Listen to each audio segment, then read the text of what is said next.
Mereka biasanya tinggal di tempat kremasi, sering makan dan minum kotoran, misalnya air seni dan daging dari mayat, dan tidak membiarkan kemewahan duniawi mempengaruhi cara hidup mereka. Penganut kepercayaan kuno semacam animisme dan dinamisme masih banyak ditemukan di India. Salah satu yang paling menarik perhatian dunia adalah sekte Aghori Sadhus, yang dikenal memiliki gaya hidup mengerikan dan misterius. Orang-orang Aghori selalu melibatkan mayat-mayat manusia dalam setiap ajaran dan prakteknya. Sekte ini bahkan masih eksis sampai hari ini, dan pengikutnya semakin hari semakin meningkat. Penasaran seperti apa kehidupan dan ajaran yang berlaku bagi para Aghoris? Langsung saja yuk ikuti ceritanya sampai selesai.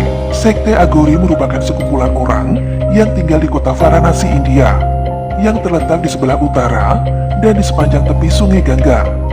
Sekte itu memilih kota Varanasi sebagai tempat tinggal mereka karena umat Hindu percaya bahwa itu adalah kota favorit Dewa Siwa. Selain itu, mereka juga berpikir bahwa tinggal di Varanasi akan membawa keselamatan di akhirat. Tidak hanya Aghori yang mencintai kota Varanasi, tetapi beberapa umat Hindu yang sakit parah pergi ke tempat itu setiap tahun untuk meninggal dan dikremasi di sana. Tempat tinggal utama sekte Aghori adalah kuburan tua atau di tepi sungai Gangga. Mereka akan tinggal sedekat mungkin dengan sumber daya dan mayat sebisa mungkin. Sebenarnya siapa itu sekte Aghori? Sekte Aghori adalah sekte agama Hindu yang ada di India, tetapi memiliki perbedaan. Karena sekte Aghori tidak percaya tentang kepercayaan agama tradisional, sehingga mencari kemurnian dalam segala hal. Sekte Aghori memegang kepercayaan bahwa ritual yang mereka biasa lakukan bisa membuat mereka mencapai pencerahan spiritual dan manunggal, atau bahasa sederhananya, melakukan penyatuan agar lebih dekat dengan para dewa. Asal-usul sekte Aghori masih diselimuti misteri. Kita akan telusuri kembali ke Kinaram, yang kemungkinan pertapa Aghori pertama, dan dilaporkan meninggal pada usia 150 tahun di pertengahan abad ke-18. Ada juga kemungkinan bahwa Aghori memiliki beberapa bentuk kekerabatan dengan pertapa Kapalika dari Kashmir dan Kalamuka di dataran tinggi Deccan dengan tradisi aneh yang serupa dengan Aghori. Aghori mempraktikkan bentuk Tantra Hinduisme dan menganggap dewa Hindu Dattatreya sebagai pendahulu tradisi Tantra Aghori.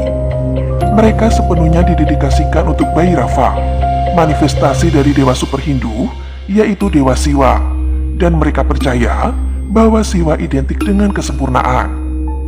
Orang Aghori juga menghindari semua jenis benda materialistis, misalnya uang, pakaian, dan sebagainya, karena mereka menganggapnya sama sekali tidak berguna. Untuk alasan ini, mereka tidak menghiasi tubuhnya dengan pakaian. Mereka biasanya tinggal di tempat kremasi, sering makan dan minum kotoran, misalnya air seni dan daging dari mayat, dan tidak membiarkan kemewahan duniawi mempengaruhi cara hidup mereka. Tujuan utama mereka adalah untuk mencapai moksa atau keselamatan dan memutus siklus reinkarnasi, menganggap tubuh bersifat transisi yang hanya sebagai kumpulan daging dan darah yang tidak layak mendapatkan kenyamanan fisik. Dalam bahasa Sanskerta, Aghori berarti tidak menakutkan. Namun pada kenyataannya, cerita tentang ritual mereka justru menimbulkan ketakutan bagi sebagian orang. Bagaimana hal ini bisa terjadi? Ritual Aghori yang paling terkenal, tindakan mereka memakan mayat manusia. Aghori mengabdikan diri mereka pada dewa Hindu Siwa. Dengan demikian, mempraktekkan Saivisme. Tentu saja tujuannya ini sangat berbanding terbalik dengan kepercayaan orang Hindu lainnya, yang yakin akan terjadinya reinkarnasi. Berbeda dengan Aghori, justru mereka ingin memutus siklus reinkarnasi untuk mencapai transendensi. Dengan menggunakan kanibalisme sebagai praktiknya, orang Aghori menerima kematian dan menolak kebiasaan dunia. Biasanya, Aghori memakan mayat orang yang baru saja meninggal, karena banyak mayat yang dibuang di sungai Gangga dengan beberapa alasan, dan ini memberi kesempatan sekte Aghori untuk mengambil mayat dari sungai yang tercemar. Penduduk desa yang tinggal di sepanjang sungai mencoba untuk menjaga agar tubuh tetap terendam, tetapi beberapa tubuh muncul ke permukaan sehingga memudahkan Aghori untuk menarik mereka dari sungai. Kanibalisme memang memiliki konotasi negatif, sehingga sulit dipercaya oleh akal sehat kita. Dan praktek semacam ini masih dilakukan di beberapa belahan dunia. Berbeda dengan praktek kanibalisme, dalam sejarah Agori mengambil pendekatan yang berbeda. Alasan dan sistem kepercayaan mereka lah yang membuat mereka menarik untuk diketahui orang. Selain memakan mayat, para anggota Agori akan mengubah tengkorak manusia menjadi mangkok untuk wadah minum alkoholnya dan mengukir tulang menjadi perhiasan. Kenapa tengkorak tersebut dijadikan mangkok? Karena menurut sistem kepercayaan mereka, kehidupan manusia yang sudah meninggal melekat pada bagian atas tengkorak. Tidak sampai di situ saja, Agori juga mengumpulkan abu manusia dari tempat kremasi. Hal itu dilakukan karena nantinya abu tersebut akan dioleskan ke seluruh tubuh mereka dari ujung kepala hingga ujung kaki. Jadi jika teman-teman pergi ke India dan melihat tubuh para pertapa India dengan sekujur tubuhnya berwarna putih, hal itu berasal dari abu kremasi yang dilumurkan ke sekujur tubuh mereka. Menurut mereka, tindakan ini akan membuatnya lebih dekat dengan Dewa Siwa dan melindungi mereka dari penyakit di masa depan. Setelah mengolesi seluruh abu manusia, mereka akan melakukan meditasi dan berdoa. Karena menurut Agori, hal itu berguna untuk mencari pencerahan hidup tertinggi. Dan tempat meditasi paling suci menurut kepercayaan Agori adalah bermeditasi sambil duduk di atas mayat manusia. Karena itu sama saja seperti mereka melakukan latihan untuk melepaskan rasa takut yang tersisa di dalam dirinya, serta untuk menghadapi stigma akan kematian untuk menaklukkannya. Setiap orang melakukan meditasi dengan cara yang berbeda-beda. Demikian pula dengan sekte Agori. Dalam bermeditasi, sekte Agori mengkonsumsi obat-obatan yang bisa mempengaruhi pikiran untuk menyelam ke dalam keadaan meditasi. Biasanya mereka akan menghisap marijuana maupun minum alkohol dan mencoba untuk tetap sadar diri, bahkan dalam kondisi sangat mabuk, untuk memutuskan mereka dari dunia dan memberi mereka rasa spiritualitas. Ketika pikiran mereka berubah, mereka merasa tidak terikat dan bukan bagian dari dunia ini, dan selanjutnya membuat mereka lebih dekat dengan Dewa Siwa. Tidak seperti sekte-sekte Hindu lain yang dikenal, Agori sangat tidak terorganisir. Sebagian besar tinggal terpisah dan tidak percaya terhadap orang luar. Mereka bahkan tidak melakukan kontak dengan keluarga mereka sendiri. Sebagian besar anggota kelompok Agori berasal dari kasta rendah. Mereka memiliki kemampuan intelektual yang beragam. Tetapi ada juga sebagian kecil yang memiliki intelektual yang sangat tajam.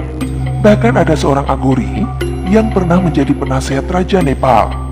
Menurut Manos Thakkar, seorang penulis dari India yang menulis tentang kehidupan sekte Agori, dalam bukunya yang berjudul Agori A Biographical Novel, mengatakan mereka adalah kelompok yang banyak disalahpahami.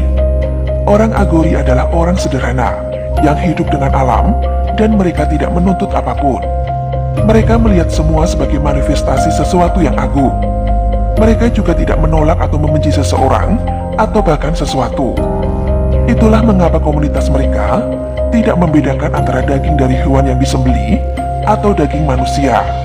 Mereka makan apapun yang mereka dapat. Pengorbanan hewan juga merupakan bagian penting dari ritual mereka. Mereka juga menghisap marijuana dan mencoba untuk tetap sadar diri, bahkan dalam kondisi sangat mabuk. Di dunia ini, terdapat lebih dari 1 miliar orang penganut Hindu. Namun mereka tidak mengikuti satu aliran saja. Sulit untuk memperkirakan jumlah orang Agori. Namun para pakar mengatakan, jumlahnya sekitar beberapa ribu saja. Bahkan bagi sebagian besar orang India yang biasa melihat para pertapa, bertemu dengan pertapa Agori dapat menjadi sesuatu yang menakutkan dan menjijikkan. Sebagian Agori mengaku bahwa mereka melakukan hubungan seks dengan mayat. Mereka bahkan melakukan ritual seks dengan pelacur, dan juga mereka selalu berhubungan intim di tengah kerumunan mayat yang mereka percaya untuk meningkatkan kesaktian mereka. Namun mereka punya satu hal yang mereka anggap tabu untuk dilakukan, yaitu berhubungan badan dengan sesama jenis. Selain itu, mereka tidak pernah memperkosa ataupun memaksa wanita untuk melakukan hubungan intim dengan mereka. Justru wanita akan senang berhubungan intim dengan orang-orang sakti ini. Namun tidak semua praktek Agori itu menyeramkan. Dalam beberapa puluh tahun terakhir, tradisi Agori mulai bersentuhan dengan gerakan jasa pelayanan masyarakat. Anggota Agori melakukan beberapa ritual penyembuhan kepada para pasien lepra, di mana orang berpenyakit lepra biasanya dianggap pasien paling hina di kalangan bangsa manusia, dan kebanyakan orang yang berpenyakit lepra ditelantarkan oleh keluarga mereka sendiri. Pasien lepra ini mendapatkan perawatan di klinik lepra yang dikelola oleh orang Agori di kota Varanasi, yang dibangun di dekat tempat pembakaran mayat. Pasien menerima berbagai macam terapi, mulai dari metode pengobatan alternatif Ayurveda sampai mandi ritual modern.